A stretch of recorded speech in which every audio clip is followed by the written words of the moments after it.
Hello दोस्तों, स्वागत है आप सबका मेरे इस YouTube channel study with faith पर। तो आज हम लोग पढ़ने वाले हैं हिंदी का क्लास। आज का टॉपिक हमारा क्या रहेगा मैं आपको बता दूं तो शब्द का वर्गीकरण हमने किया था। शब्द का वर्गीकरण पिछला वीडियो आपने नहीं देखा है तो जाकर देख लीजिएगा जरूर। शब्द के भेद, ये हमारा चैप्टर का नाम था और इसके आधार पर हमने शब्दों का वर्गीकरण 4 प्रकार से किया था। फिर से एक बार रिवाइज कर देती हूँ।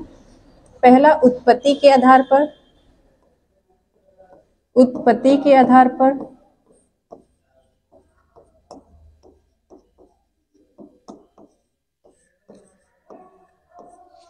दूसरा रचना के आधार पर, दूसरा हमने बांटा था रचना के आधार पर शब्द,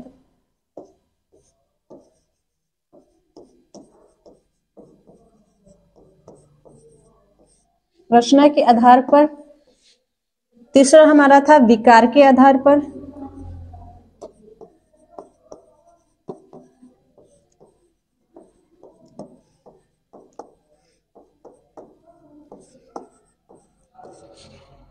और हमारा चौथा था, आज यही टॉपिक हम लोग पढ़ने वाले हैं, व्याकरणिक प्रकार्य के आधार पर। व्याकरणिक प्रकार्य के आधार पर।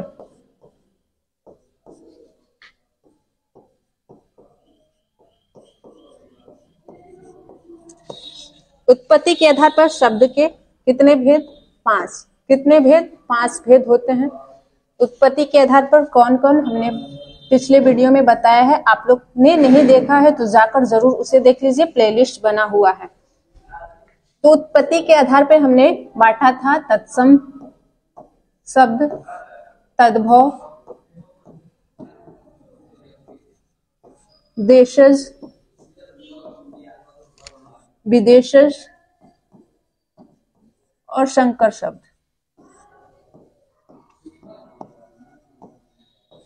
अगर मैं बात करूं रचना के आधार पर, तो रचना के आधार पर 3 भाग में बांटा था। कौन कौन था? तो रूढ़ शब्द, यौगिक शब्द और तीसरा था हमारा योग रूढ़।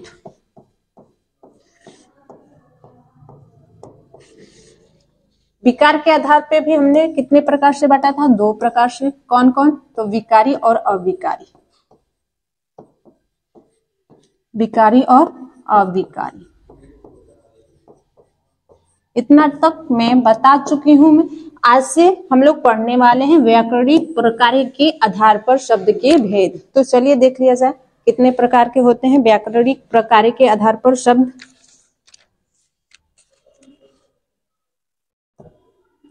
चौथा हमारा है व्याकरणिक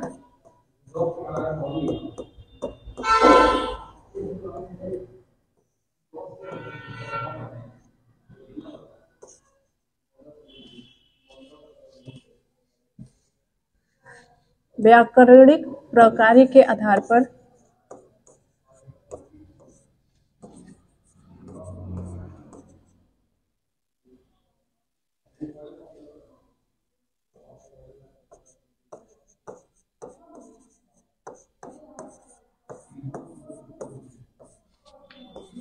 शब्द के भेद।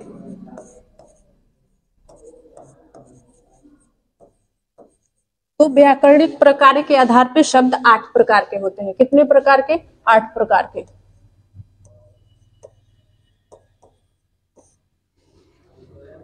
इस आधार पर शब्द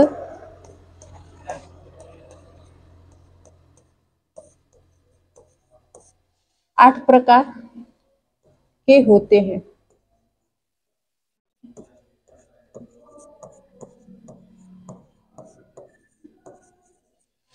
इस आधार पर शब्द 8 प्रकार के होते हैं। कौन कौन होता है? तो पहला हमारा होता है संज्ञा। पहला हमारा क्या होता है? संज्ञा। दूसरा हमारा होता है सर्वनाम। तीसरा होता है विशेषण।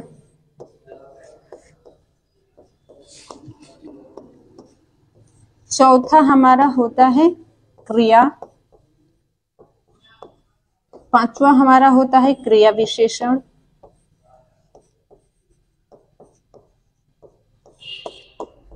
क्रिया विशेषण,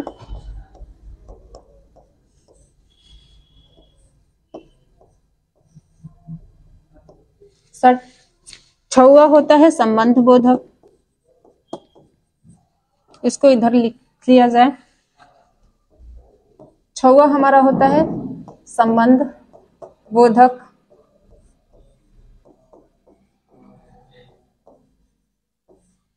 सातवां होता है हमारा समुच्चय बोधक,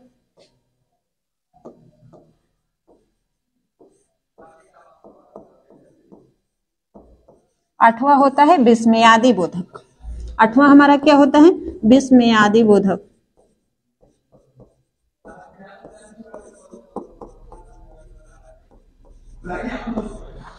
इन तीनों को हम क्या कहते हैं? अव्यय। इस अव्यय कहते हैं। क्या कहते हैं? अव्यय। क्रिया विशेषण, संबंध बोधक, समुच्चय बोधक और विस्मयादि बोधक, इन चारों को हम क्या कहते हैं? अव्यय। अव्यय कहते हैं इन चारों को। बाकी हमने विकारी अविकारी में पढ़ा था, संज्ञा, सर्वनाम, विशेषण और क्रिया, ये सभी क्या है? विकारी। अविकारी में कौन कौन था? तो क्रिया विशेषण था, संबंध बोधक, समुच्चय बोधक और विस्मयादि बोधक।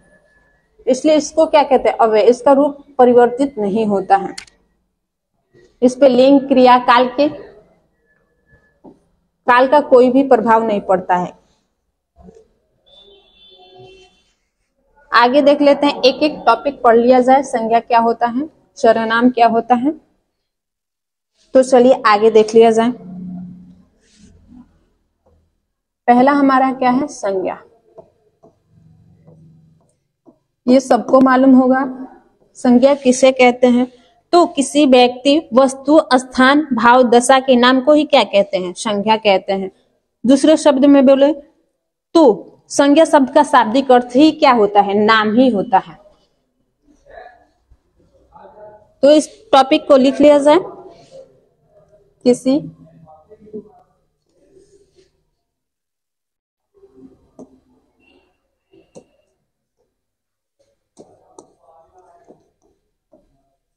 किसी व्यक्ति,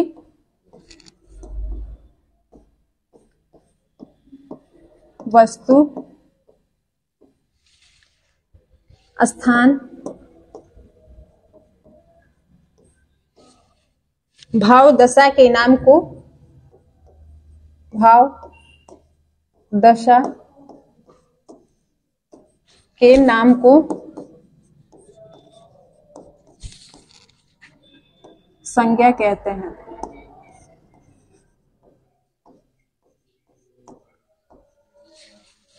किसी व्यक्ति, वस्तु, स्थान, भाव, दशा के नाम को ही क्या करते हैं? दुनिया में जितने भी वस्तु हैं उनके नाम को ही क्या कह देंगे? संज्ञा कह देंगे। आया समझ? आई होप कि समझ आया होगा। तो देख लीजिए, अब संज्ञा का प्रकार देख लेते हैं। एग्जाम्पल में जैसे हम लोग यहाँ पे एक दो एग्जाम्पल के थ्रू समझ लीजिए। जैसे राम किसी लड़की का नाम है, गंगा नदी का नाम है, तो ये क्या हो जाएगा? संज्ञा। यहाँ पे और देख लिया जाए, मीरा, हिमालय, किसी भी वस्तु का नाम ले लिया जाए तो वो क्या हो जाता है? संज्ञा हो जाता है। अब संज्ञा कितने प्रकार के होते हैं ये देख लिया जाए। संज्ञा कितने प्रकार के होते हैं? संज्ञा के प्रकार, तो संज्ञा के कितने प्रकार होते हैं? 5। संज्ञा के कितने प्रकार? 5। कौन कौन? पहला होता है व्यक्तिवाचक,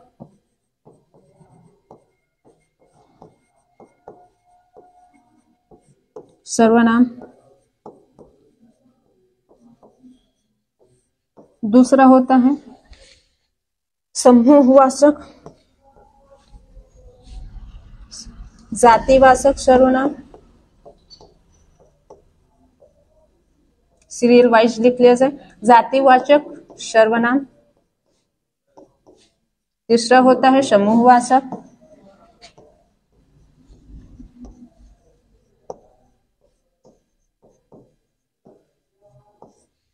तीसरा हमारा होता है समूहवाचक। चौथा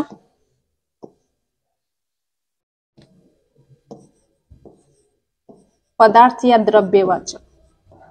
पदार्थ या द्रव्यवाचक सॉरी यहाँ पर सर्वनाम नहीं, संज्ञा।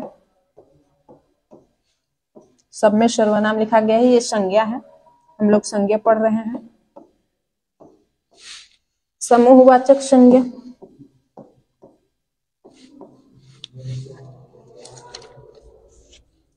पदार्थ या द्रव्यवाचक संज्ञा। पांचवा होता है हमारा भाववाचक।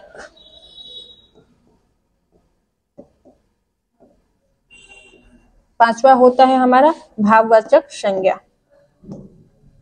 कितने प्रकार संज्ञा के? कितने प्रकार? 5 प्रकार। कौन कौन? तो व्यक्तिवाचक, जातिवाचक, समूहवाचक, पदार्थ या द्रव्यवाचक और पांचवा हमारा भाववाचक। तो अब एक एक के बारे में पढ़ लिया जाए। पहला हमारा क्या है? व्यक्तिवाचक। तो देख लीजिए व्यक्तिवाचक संज्ञा किसे कहते हैं।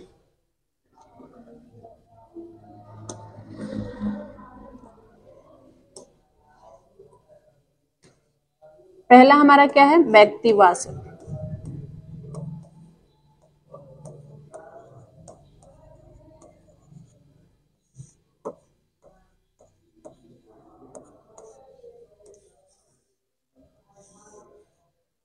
पहला हमारा क्या है? व्यक्तिवाचक। व्यक्तिवाचक संज्ञा किसे कहते हैं? तो जिस संज्ञा शब्द से किसी एक व्यक्ति, एक वस्तु या एक स्थान के नाम का बोध होता है उसे ही क्या कहते हैं? व्यक्तिवाचक। इस पॉइंट को लिख लिया जाए। जिस संज्ञा शब्द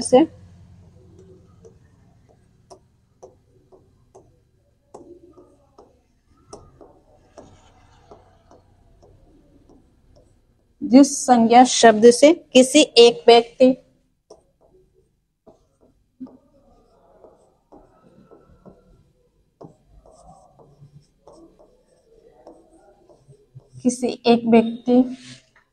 एक वस्तु,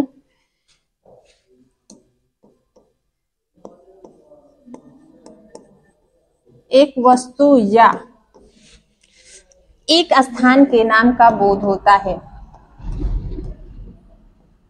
एक स्थान के नाम का बोध होता है।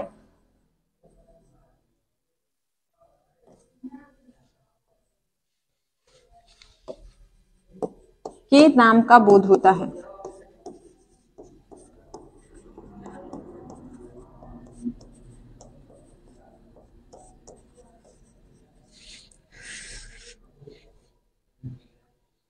इसमें किसी एक व्यक्ति, एक वस्तु या एक स्थान के नाम का बोध होता है। एग्जाम्पल देख लिया जाए।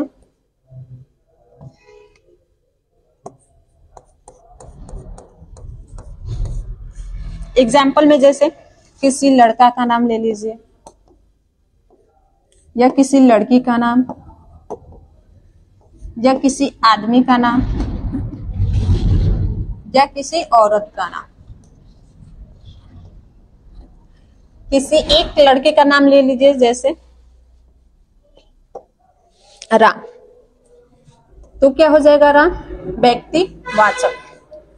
किसी एक लड़की का नाम लीजिए, जैसे सीता, तो ये भी क्या हो जाएगी? व्यक्तिवाचक संज्ञा हो जाएंगी। अगर हम आदमी में किसी का आदमी का नाम ले लें, जैसे रमेश, तो ये भी क्या है? व्यक्तिवाचक। किसी औरत का नाम ले लीजिए, गीता, तो ये भी क्या हुआ? व्यक्तिवाचक संज्ञा।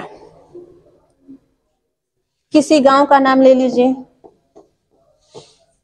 जिले का नाम ले लीजिए, किसी एक जिला का नाम, किसी शहर का नाम ले लीजिए, या किसी प्रदेश का नाम ले लीजिए, या किसी कंट्री, देश का नाम ले लीजिए। ये सब किसमें आते हैं? व्यक्तिवाचक संज्ञा के अंतर्गत आते हैं। या कोई फल का नाम ले ले हम,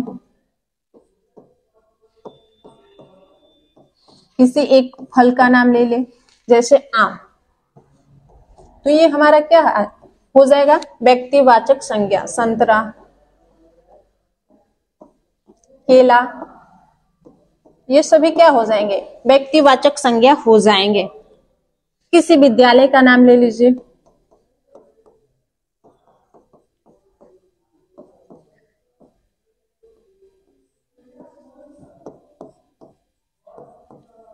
कोई भी विद्यालय का नाम ले लीजिए तो वो किसमें आ जाएगा, व्यक्तिवाचक संज्ञा के अंतर्गत आ जाएगा। किसी जानवर का नाम ले लीजिए, जैसे कुत्ता का नाम लोग प्यार से टॉमी रखते हैं,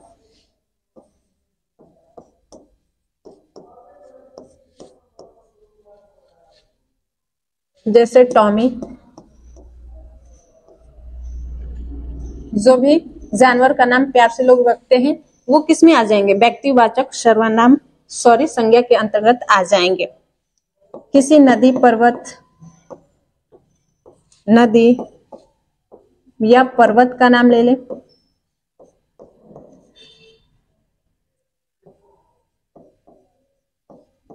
तो ये किसके अंतर्गत आएगा, जैसे नीलगिरी।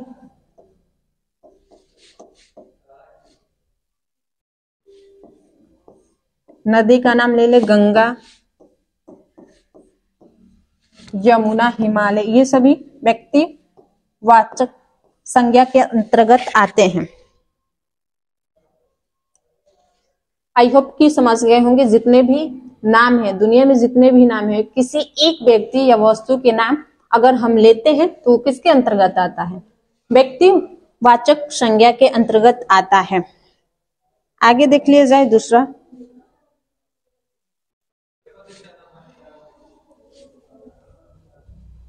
दूसरा है हमारा जातिवाचक संज्ञा। दूसरा क्या है, जातिवाचक संज्ञा।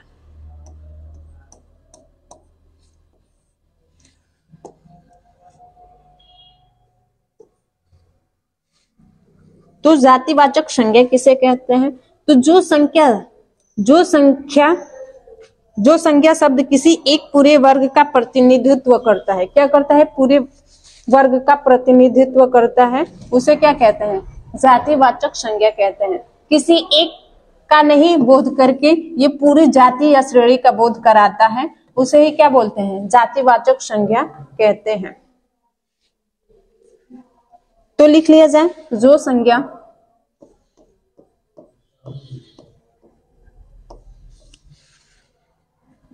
संज्ञा शब्द किसी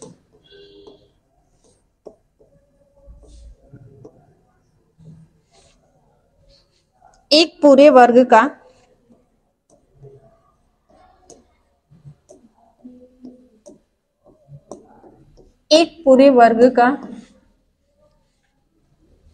प्रतिनिधित्व करता है,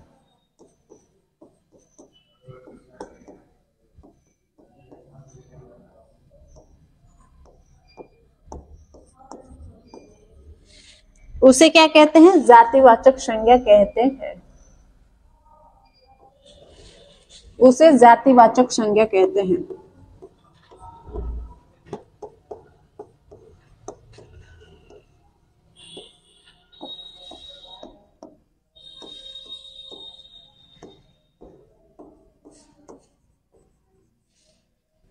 ये क्या करता है, पूरे वर्ग का प्रतिनिधित्व करता है। किसी एक व्यक्ति या वस्तु का बोध न होकर इससे पूरे वर्ग का बोध होता है।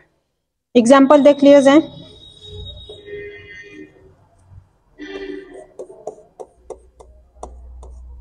जैसे लड़की हम बोले तो किसी एक लड़की का बोध ना होकर दुनिया में जितनी भी लड़कियां होंगी उसका बोध होगा, तो वो क्या हो जाएगा, जातिवाचक संज्ञा हो जाएगा। लड़का, आदमी,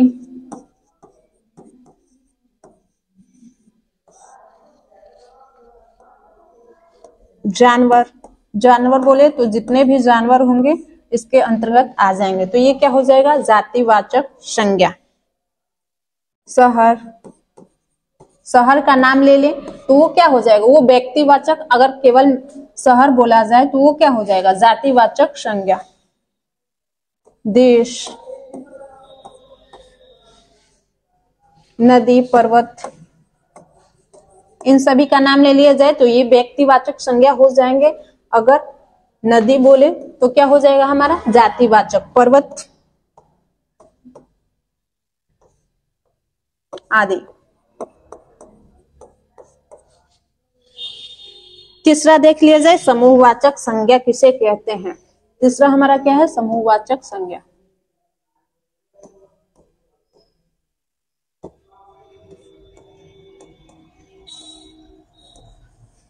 समूहवाचक संज्ञा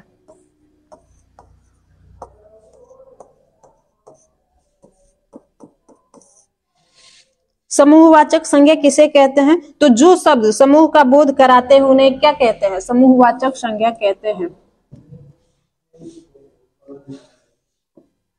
जो शब्द समूह का बोध कराते हैं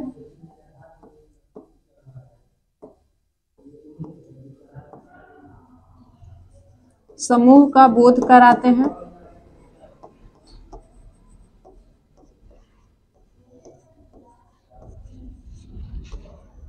उन्हें समूहवाचक संज्ञा कहते हैं।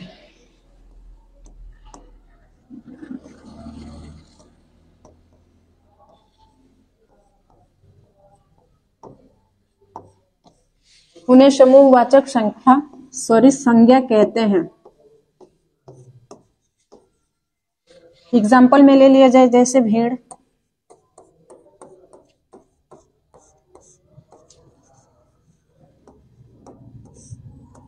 ये क्या कराते हैं ये समूह का बोध कराते हैं भीड़, तो क्या हो जाएगा ये हमारा भीड़ समूहवाचक संज्ञा के अंतर्गत आ जाएगा। जैसे कक्षा में बहुत सारे लड़के लड़कियां होते हैं तो कक्षा भी हमारा क्या हो जाएगा समूहवाचक।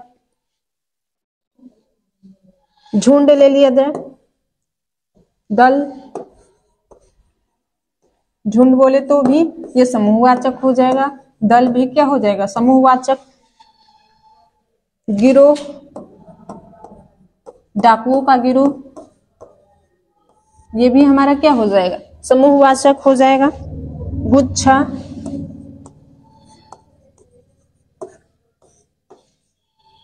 मेला,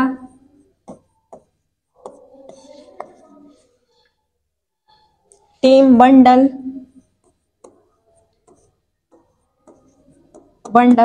ये सभी क्या हो जाएंगे हमारे समूहवाचक संज्ञा हो जाएंगे। चौथा देख लिया जाए पदार्थ या द्रव्यवाचक संज्ञा। चौथा प्रकार हमारा क्या है पदार्थ या द्रव्यवाचक।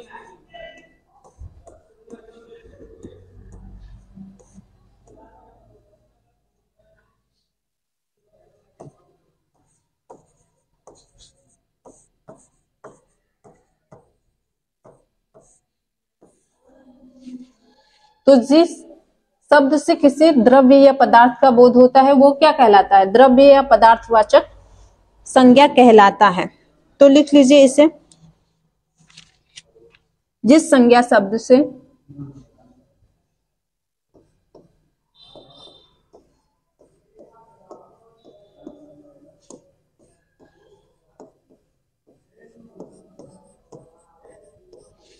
जिस संज्ञा शब्द से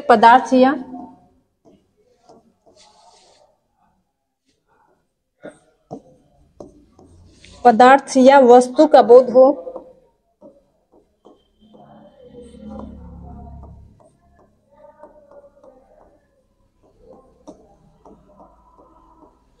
उसे क्या कहते हैं उसे द्रव्यवाचक संज्ञा कहते हैं।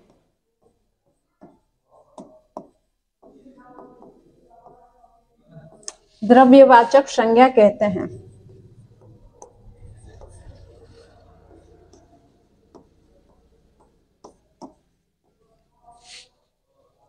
एग्जाम्पल जैसे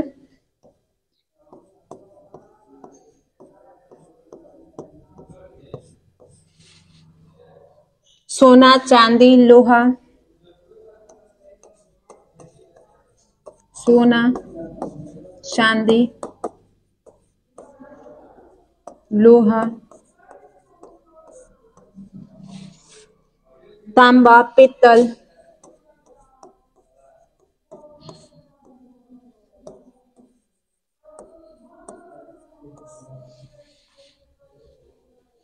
मिट्टी। मिट्टी भी हमारा क्या है? द्रव्य या पदार्थवाचक संज्ञा। मिट्टी हो गया। कोयला, चावल,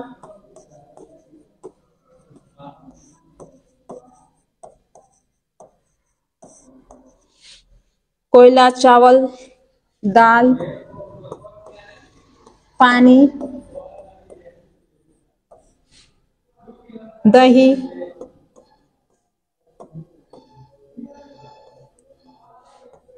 तेल आदि।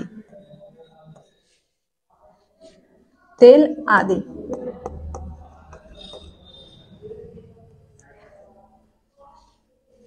अगर मैं बात करूं तो लकड़ी क्या है हमारा?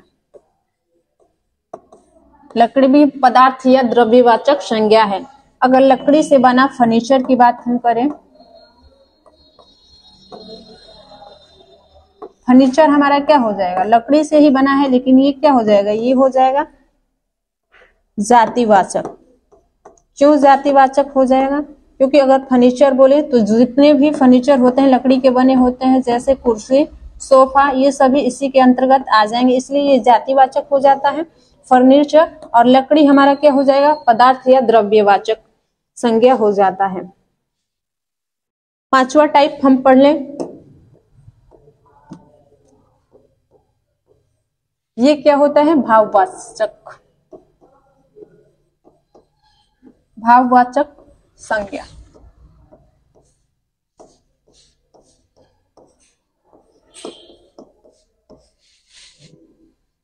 भाववाचक संज्ञा किसे कहते हैं? तो जो संज्ञा शब्द से भाव, दशा या अवस्था का बोध होता है उन्हें भाववाचक संज्ञा कहते हैं।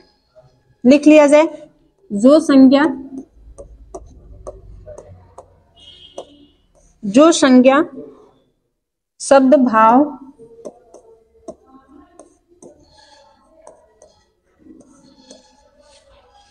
भाव, दशा या अवस्था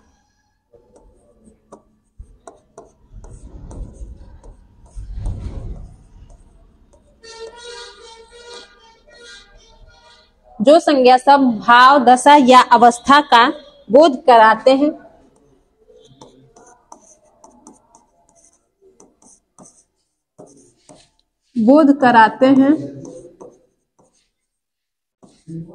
उन्हें क्या कहते हैं? उन्हें भाववाचक संज्ञा कहते हैं।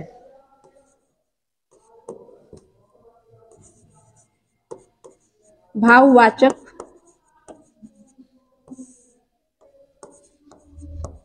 संज्ञा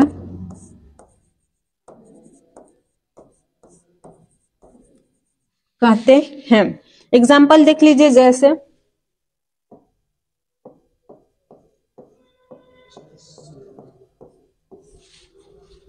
बुढ़ापा, ये अवस्था है, किसी व्यक्ति की अवस्था है बुढ़ापा। ये बचपन,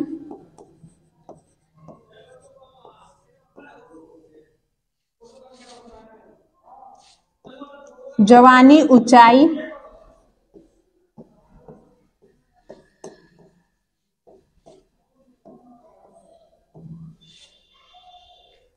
तीखापन,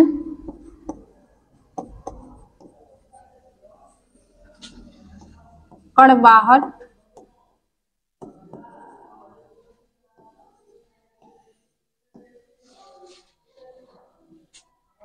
सुंदरता,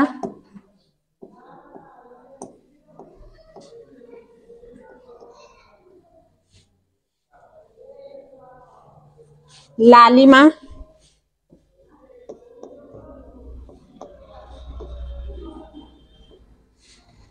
पीलापन,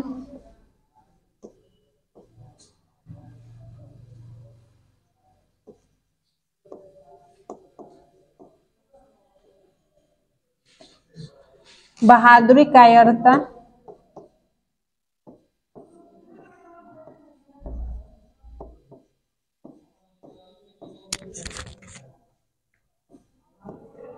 आदि, ये सब क्या हो जाते हैं? हमारे भाववाचक। भाववाचक को क्या करते हैं? हम केवल फील करते हैं, महसूस करते हैं, उसे देखिए छू नहीं सकते, केवल महसूस करते हैं। जैसे बुढ़ापा, बुढ़ापा को देख नहीं सकते हैं, केवल महसूस कर सकते हैं। बचपन को भी, जवानी, ऊंचाई, तीखापन, कड़वाहट, इन सभी को हम देख या छू नहीं सकते, केवल महसूस कर सकते हैं। लालिमा, पीलापन, बहादुरी, कायरता आदि ये सभी क्या हो जाते हैं, भाववाचक संज्ञा हो जाते हैं। यहाँ तक ही सेशन का अंत करती हूँ। अगर मेरा वीडियो अच्छा लगा हो तो दूसरों तक शेयर करें, मेरे चैनल को सब्सक्राइब करें, कमेंट करें, लाइक करें। जय हिंद, जय भारत।